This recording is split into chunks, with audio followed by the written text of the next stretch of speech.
천년왕국에 대해서 공부를 합니다. 요한계시록 20장 1절 말씀부터 8절까지. 또 내가 보니 한 천사가 하늘에서 내려오는데 그의 손에는 끝없이 깊은 구렁의 열쇠와 큰 사슬을 가졌더라. 그가 그 용을 잡으니 곧 마귀요 사탄인 옛 뱀이라.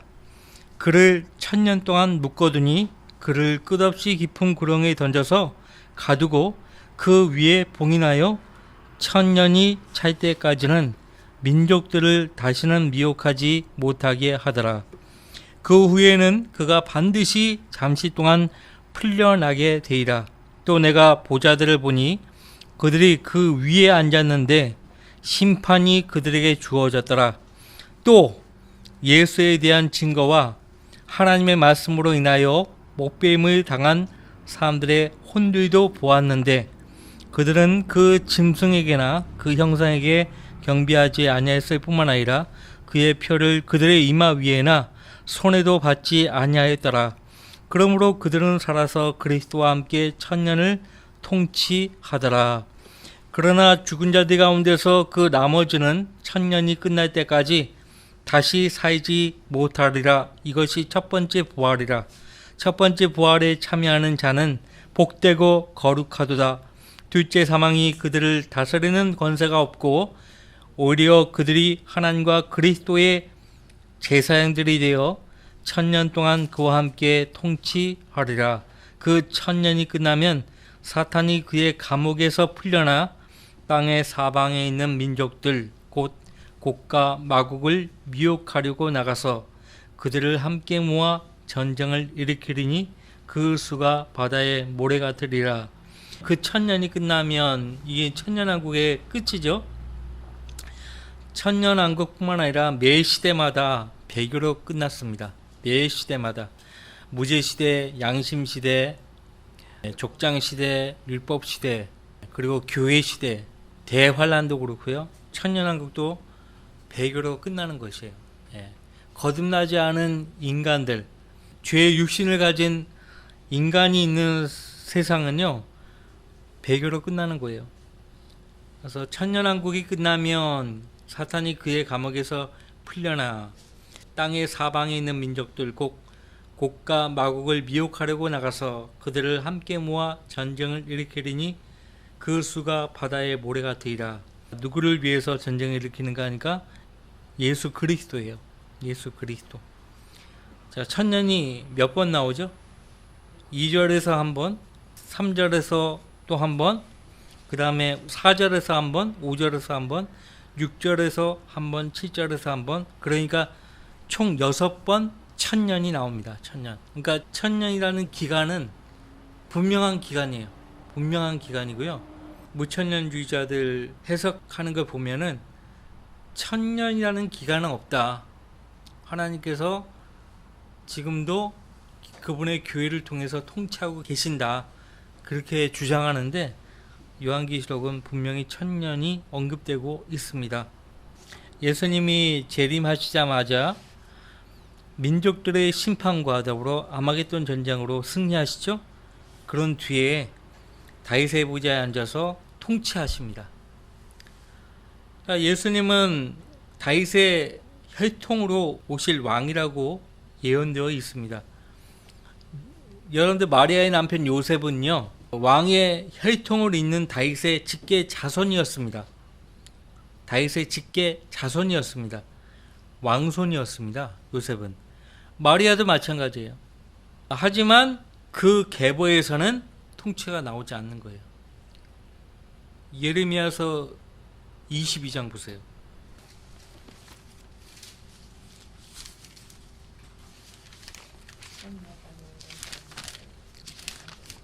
24절 말씀부터 보세요. 22장 24절.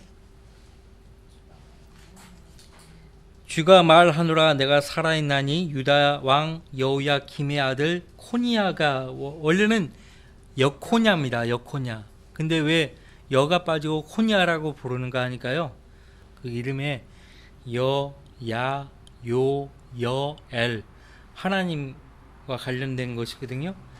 여가 빠졌다는 것은 이 여코냐라는 사람이 하나님의 영광과 무관하게 되었다는 것을 말합니다. 유다 왕 여호야킴의 아들 코니아가 내 오른손에 인장만지라 할지라도 내가 거기서 너를 빼내어 내 생명을 찾는 자들의 손, 즉 내가 두려워하는 얼굴을 가진 자들의 손과 바벨론 왕 느부갓네살의 손과 칼디아인들의 손에 주이라. 실제로 여코냐가 사로잡혀 갔습니다. 바벨론 땅으로 사로잡혀 갔어요. 26절 또 내가 너와 너를 낳은 내 어미를 너희가 태어나지 않은 다른 나라로 쫓아내리니 거기서 너희가 죽으리라. 그들이 돌아오고 싶어하는 그 땅으로 돌아오지 못하리라. 이 사람 코니아가 멸시받는 부서진 우상이냐? 그가 그 안에 아무런 즐거움이 없는 그릇이냐?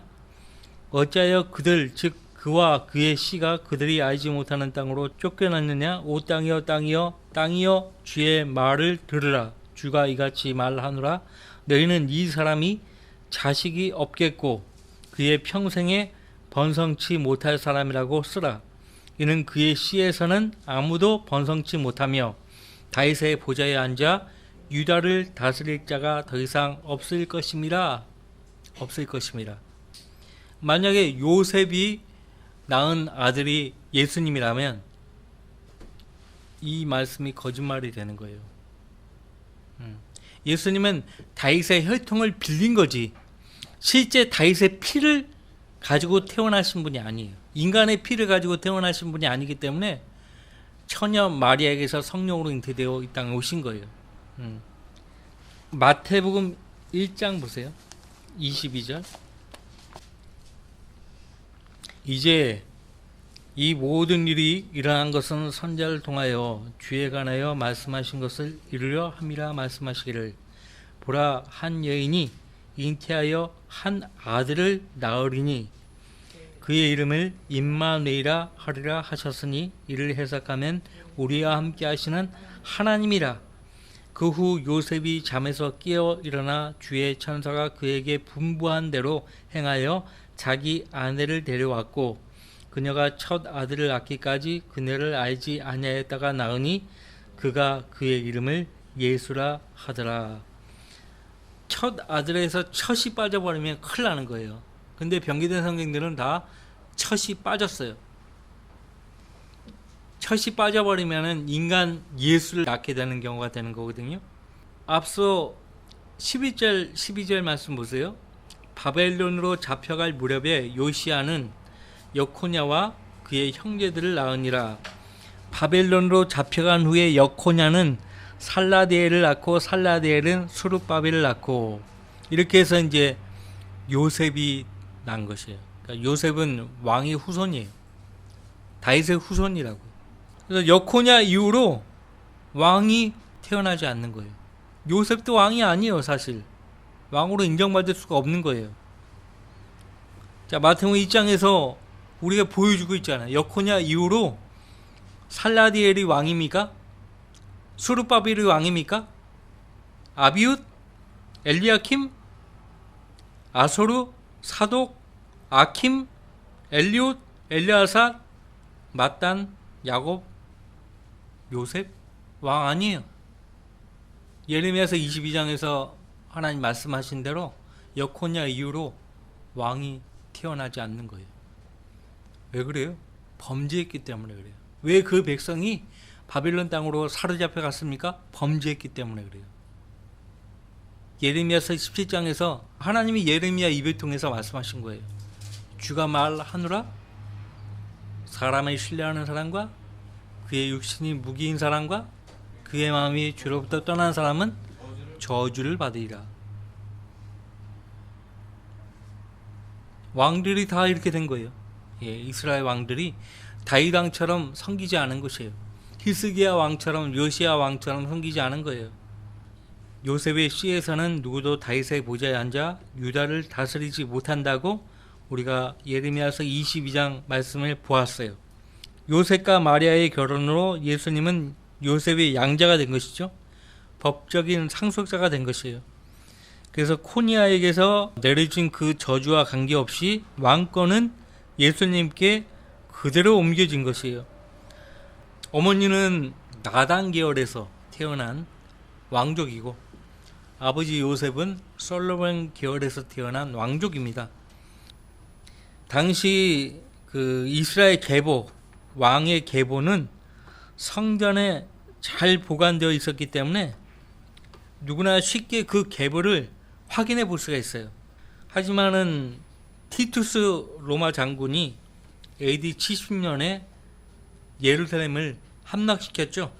그리고 성전을 돌 위에 돌 하나도 남지 않고 다 파기시켰어요. 그래서 그 모든 기록이 소실된 거예요. 확인해 볼 수가 없게 된 거예요. 그 뒤 마태와 누가가 기록한 계보만이 잘 보존되어서 다윗왕으로부터 예수님에게 이르는 계보를 우리가 확인해 볼 수가 있는 것입니다. 누가복음과 마태복음이 나오는 그 계보를 통해서 우리가 확인해 보는 거죠. AD 70년경에 왕의 계보는 다 사라지고 없어요. 불태워지고 없어요. 확인해 볼 수가 없다고요. 신약 성경을 안 믿으면은 안 되는 거예요. 신약 성경은 부정하면 안 되는 거예요. 오늘날 유대인들은 신약 성경을 부인하잖아요. 부정하잖아요. 신약 성경 자체를 부정하니까 오실 예수님을 예수님으로 인정 못하는 거예요. 지난주에 우리가 살펴봤잖아요. 은혜와 강구의 영을 부어주었을 때 그들이 자기들이 찔렀던 예수님을 본다고요. 그리고 애곡한다고 했어요. 그 전까지는 택도 없어요. 깨닫지 못해요. 그 사람들은. 예수님이 오셔야 돼요. 자, 다윗왕으로부터 직접 이어지고 손상되지 않은 이 계보를 오늘날 제시할 수 있는 유일하게 살아계신 분은 예수 그리스도 뿐입니다. 유대인의 왕으로 태어나셨고 왕으로서 십자가에 못 박혀 죽으시고 유대인의 왕으로 다시 오실 인자이신 예수 그리스도 그분뿐이에요. 그분만이 다윗의 보좌에 앉아서 영원히 통치하는 거예요. 영원히 통치하는 거예요. 그것이 천년왕국이에요. 천년 동안 지속되는 왕국이죠. 천년만 통치하고 마는 것이냐? 아니에요. 예언서에 보면, 선지서에 보면 그분의 통치는 영원하다고 했어요. 영원하다. 영원히 통치하는 거예요. 계시록 19장을 우리가 봤죠. 대환란이 끝날 무렵에 흰 말을 타고 그분의 성도들과 함께 이 지상으로 내려오시는 거예요. 그리고 포도즙 틀을 밟듯이 이방 민족들을 밟아서 죽이시는 거예요. 그런 다음에 영광의 보좌에 앉으실 것인데 이 보좌를 성경에서는 계속해서 다윗의 보좌라고 말합니다. 다윗의 보좌예요. 예루살렘의 성전에 앉아 예수님이 영원히 통치하시는 거예요. 예수 그리스도가 직접 통치하시는 때가 천년 왕국입니다.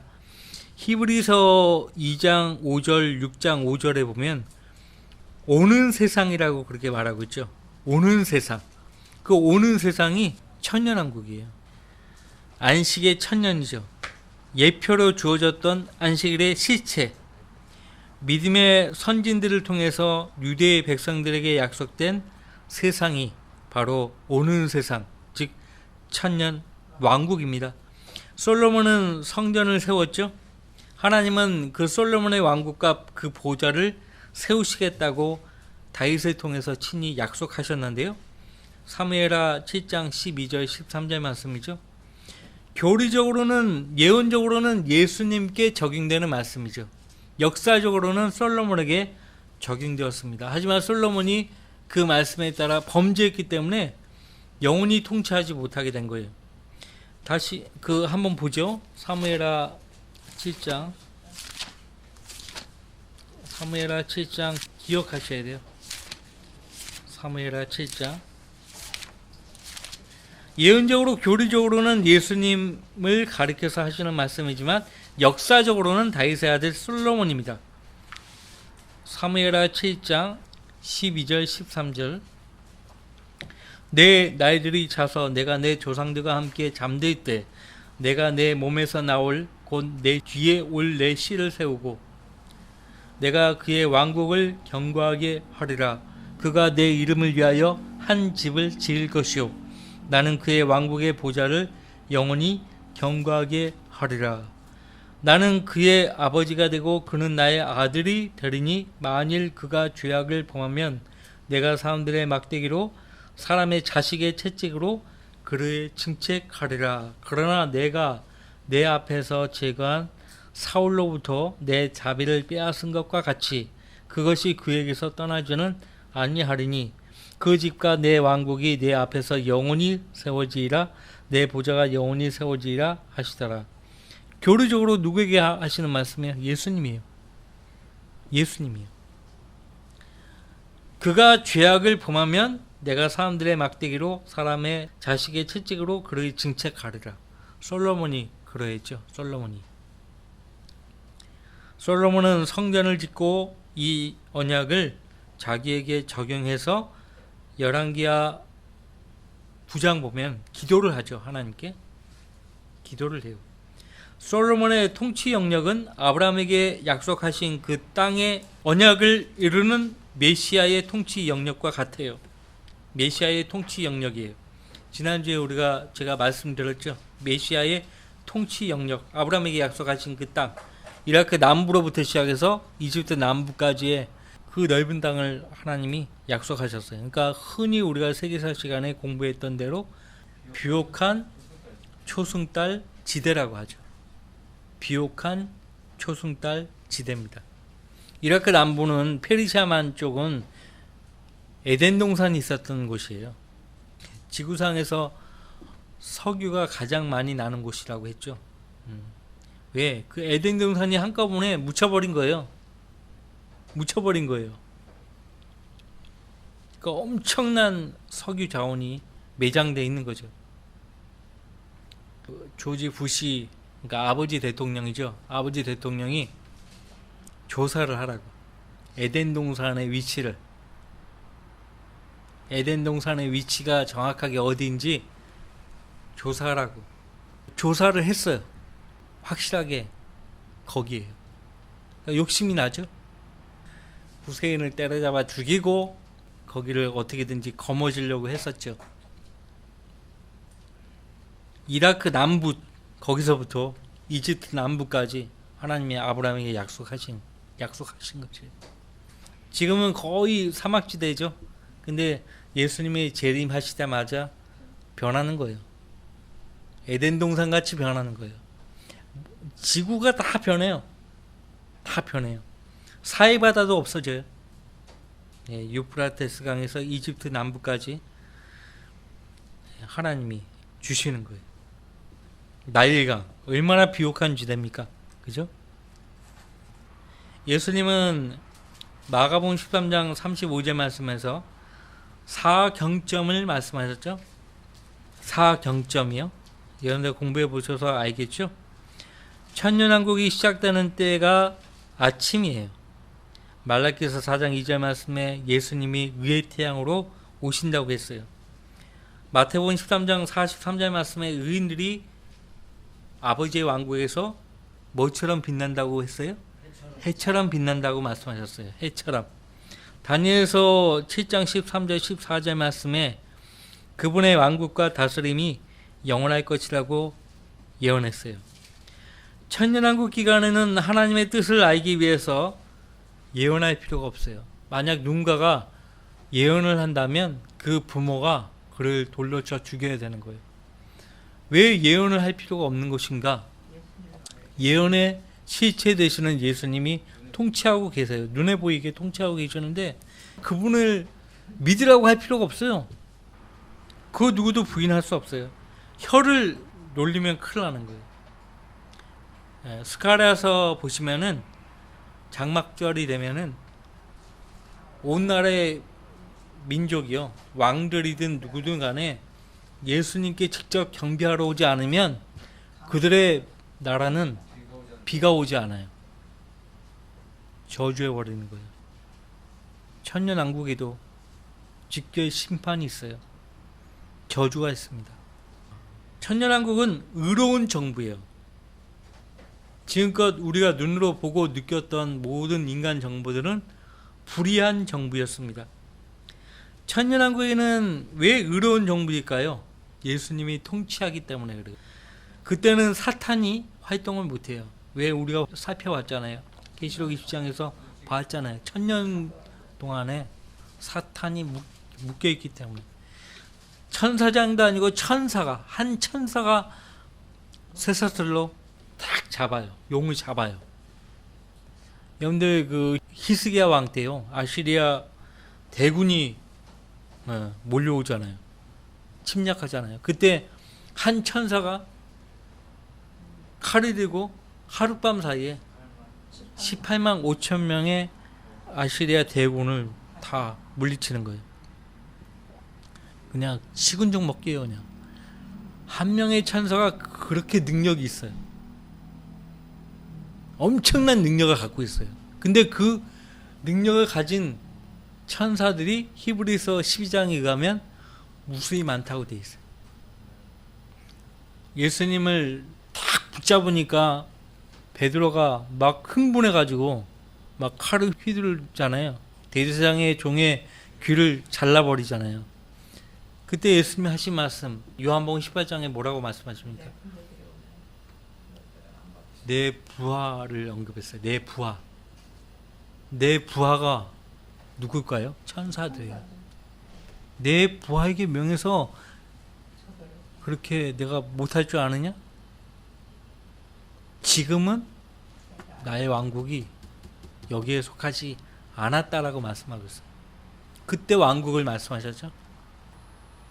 천사들이 엄청나게 능력이 있는데 하나님이 허락하지 않으니까 지금 활동 안 하는 거예요. 슈퍼맨은 그냥 명함도 못 내밀어요. 슈퍼맨 영화 보셨어? 막 지구를 막 들어가지고 천사는 그보다 더 큰 능력이 있어요. 어쨌든 사탄이 활동을 못하기 때문에 의로운 정부예요. 선지자들과 시인들은 의와 이 평화의 시대를 황금 시대라고 노래했죠. 구약의 선자들이 이 시대에 관한 묘사를 우리에게 알려주고 있어요. 구약에서는 주의 날이라고 되어 있어요. 대환란만을 가리키는 것이 아니고요. 천년왕국까지 다 포괄해서 말씀하고 있어요. 우리 주 예수 그리스도의 나이라고 바울사도는 말합니다. 예수님이 1000년 동안 통치하시는 날이에요. 유대인들은 창조 이후에 7번째 천년이 안식년이 될 것이라고 기대하고 있어요. 지금 우리가 계시록 입장에서 6번이나 이 천년이 언급되고 있는 것을 확인했죠. 그때 하나님은 인간을 율법도 아니고 은혜도 아니고 심판도 아닌 공의로 의와 진리로 통치하시는 거예요. 1인 독재. 예수님께 입법과 행정과 사법이 모두 속해 있는 거예요. 철장으로 다스릴 것이라고 시편 2편 9절, 이사야서 11장 1절 4절에 그렇게 말씀하고 있죠. 이사야서 11장 보세요. 이사야서 11장. 천년왕국에 대해서 이사야서 11장과 35장에 나오죠. 이사야서 11장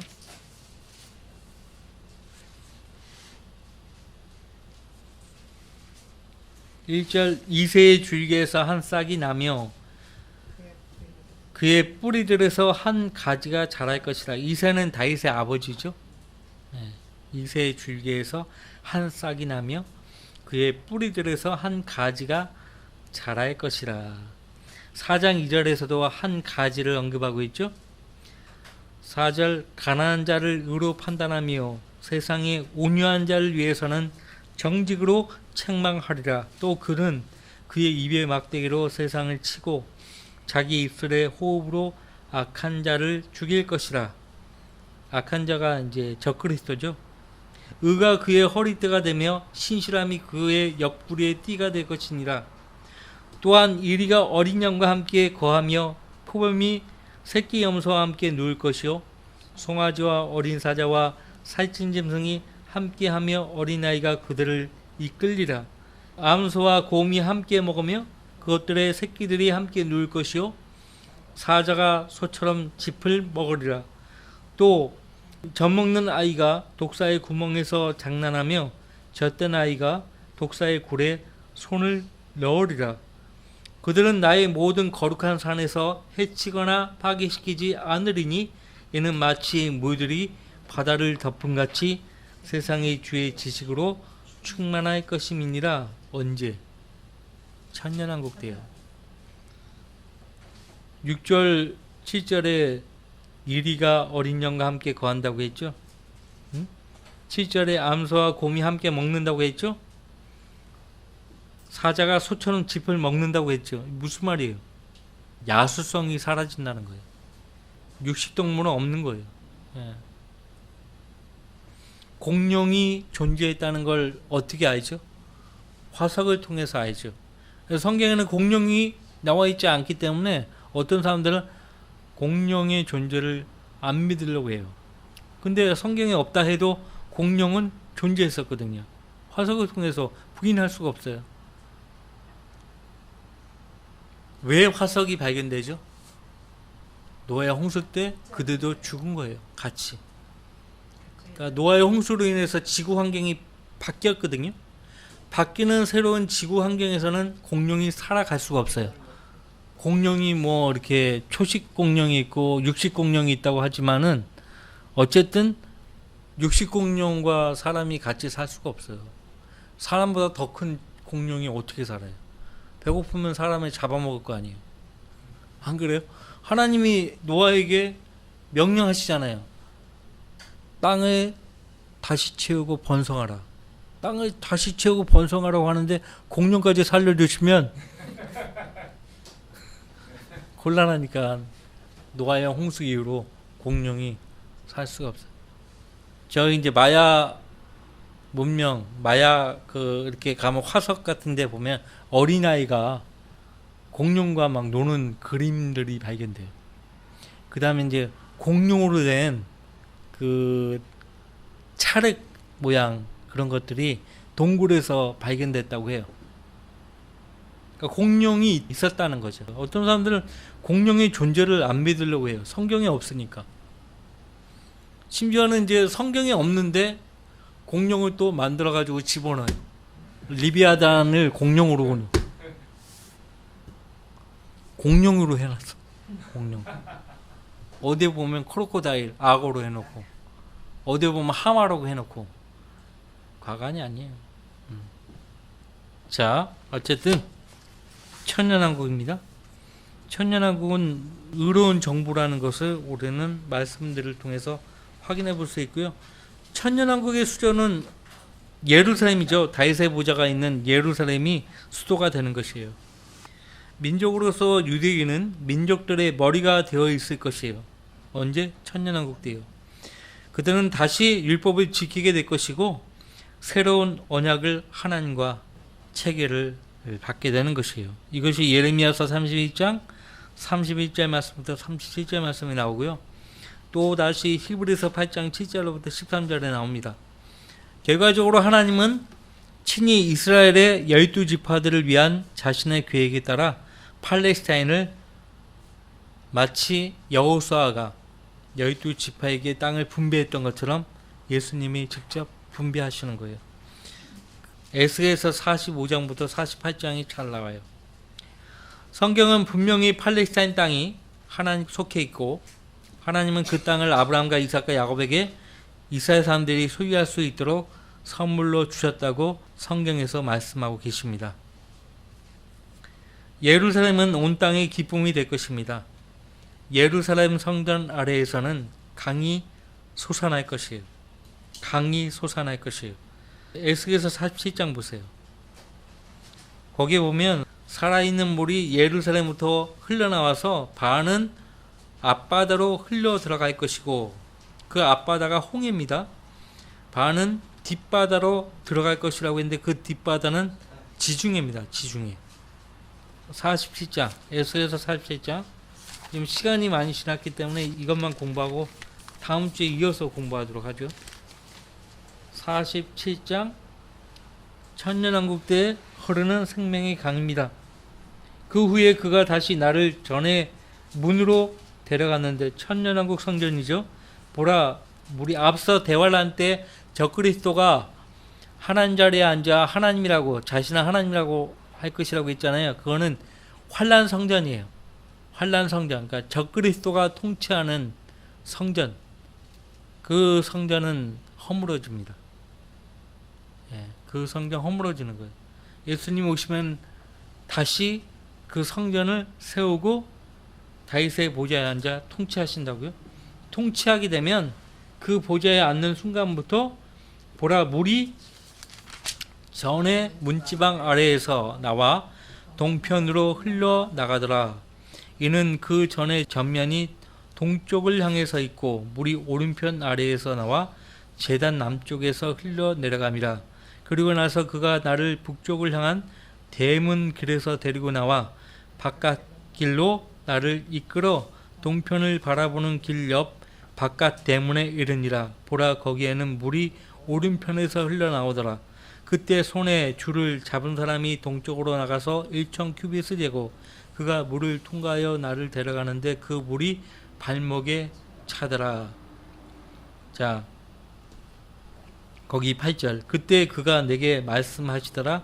이 물은 동쪽 지역으로 흘러 사막으로 내려가서 바다로 들어가나니 바다로 들어갈 때 그 물들이 치유를 받으리라.